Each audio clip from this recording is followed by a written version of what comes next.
আপনি কি কখনো ভেবেছেন যদি আমরা আলোর গতিতে ভ্রমণ করতে পারতাম তবে নিকটতম তারায় পৌঁছাতে কত সময় লাগতো? আজ আমরা এই অবিশ্বাস্য প্রশ্নের উত্তর খুঁজব।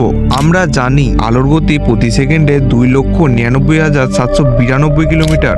এটি এত দ্রুত যে পৃথিবীকে 1 সেকেন্ডে প্রায় 7.5 বার প্রদক্ষিণ করতে পারে। নিকটতম তারাটি হলো পশ্চিমা সেঞ্চুরি, যা আমাদের থেকে প্রায় 4.24 আলোকবর্ষ দূরে। 1 আলোকবর্ষ বলতে বোঝায় যে আলো 1 বছরে যে দূরত্ব অতিক্রম করে সেটি প্রায় 9.5 ট্রিলিয়ন কিলোমিটার। এই হিসাবে পশ্চিমা সেঞ্চুরিতে পৌঁছানোর জন্য যদি আমরা আলোর গতিতে ভ্রমণ করতে পারি তবে আমাদের সময় লাগবে ঠিক 4.24 বছর।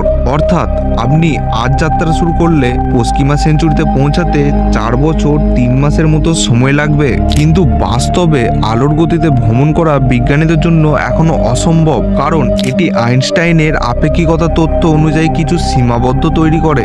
এই প্রশ্ন আমাদের শুধু মহাবিশ্বের বিশালতাকেই বোঝায় না, বরং আমাদের প্রযুক্তির সীমাবদ্ধতাকেও বোঝাতে সাহায্য করে। তবে ভবিষ্যতে হয়তো এমন প্রযুক্তির আবিষ্কৃত হবে যা এই স্বপ্নকে বাস্তবে রূপ দেবে। আপনাদের কি মনে হয়? কমেন্টে জানান।